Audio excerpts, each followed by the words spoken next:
This year has been one of uncertainty and fear. There have been wars locally and far away, Ukraine and Israel and other places too. How many of us have anxiously been following the events of the war in Ukraine and Israel and wondering, fearing perhaps World War III may break out? The media constantly pump high viewing headlines to gain an audience, yet unsettle many people with increased fear and anxiety.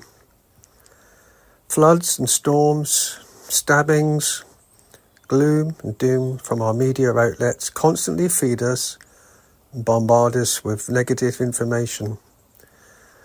Indeed, it's the negative information that fuels the purchase of newspapers and viewing of such channels.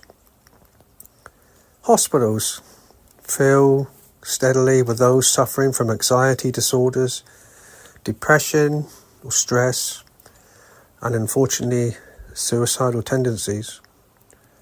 What hope is there for the future? Can these things ever be resolved? Well, the current wars indeed could come to a positive resolution. But even if this is the case, something else will occur to strike fear.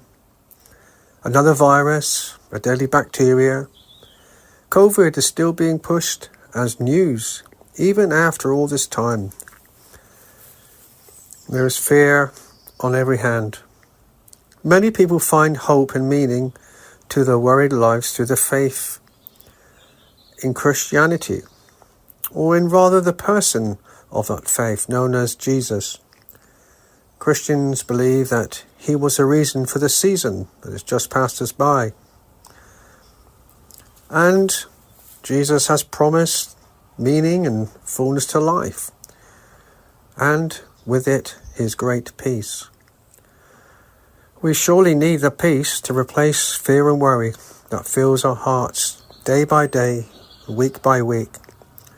And what future is there for anyone unless there is peace and hope for the future?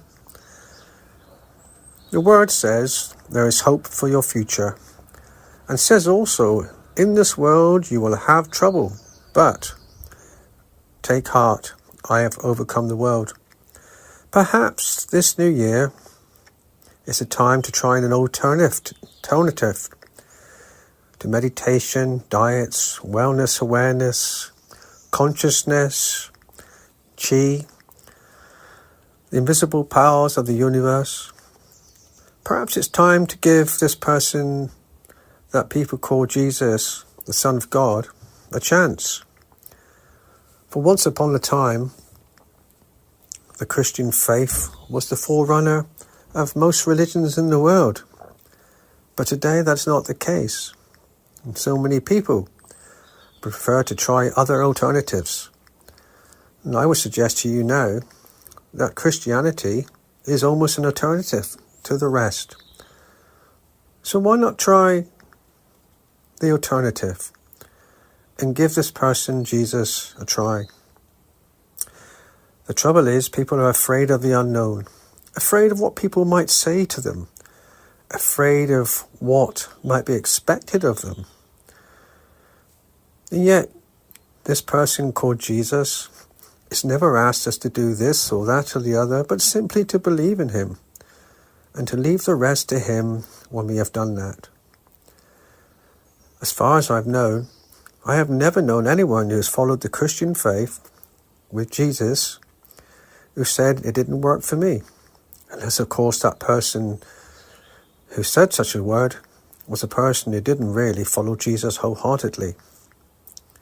In this year to come, may you find peace and hope for you and your family and your future, no matter how hard it might be, no matter what your health might be or finance. And maybe right now, you will find peace and hope in Jesus.